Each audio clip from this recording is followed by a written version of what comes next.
This World Kick Legend, today we're going to work on the teep on the heavy bag.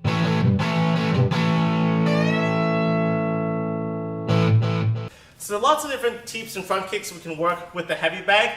I tend to not differentiate because I don't really care what style I'm in unless I'm in a very particular context. So just because front kick you might associate with Taekwondo or karate doesn't mean it's not useful if it's scoring and working for you. So I'm just going to do a quick review of a couple different kinds of teeps or push kicks and then maybe a couple ways to work on them.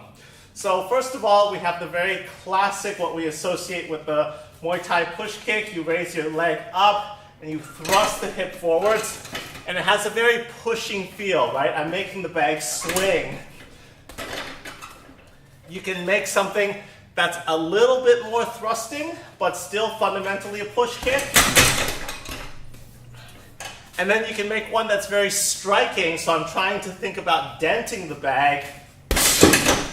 And in this one, I'm retracting the hip, so I'm trying to impact the bag for the minimum of time possible so that it feels more like a penetrating kick with the same basic push kick mechanics. So it's just about the timing of how I apply my force, but the structure of the kick looks the same for all three.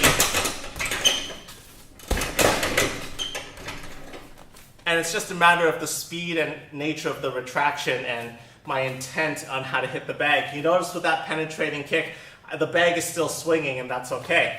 For more of a karate style front kick,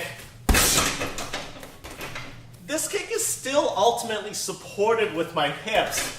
It's just that the nature of how the kick unfolds looks a little more snappish because I'm knee up, foot retracted, and then the knee bends, as opposed to maybe what you're used to from a more Thai push kick where the knee is not retracted and just extending forwards. With maybe a snap kick, I'm getting a little bit more pendulum motion, but on impact for power, my hip is still supporting that kick. So play around with it and see how you like it. You'll find that they attack at slightly different angles.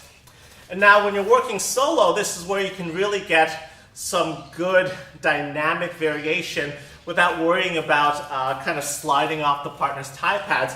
You want to work on kicking these, retreating and attacking, because sometimes you may be a little bit close and you still want the person to get away from you. So you might want to hop back while you're attacking.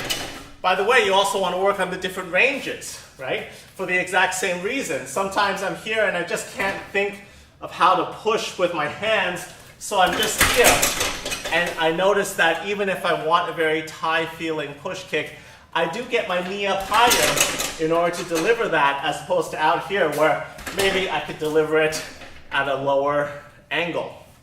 So again, we can hit forwards, hopping forwards. So from out here, I can hit retreating. So from here, hopping back. That will tend to have a more striking feel to it, right? Hard to hop back and push long, although you can. And of course, you have all the rear leg push kicks as well. If you have the fortune of the letters facing you, I'm filming this way just because this is the best angle to film at. Of course, try to target a letter to work on your accuracy as well. So, hope you found this tip useful. Keep your chin down, elevate your striking.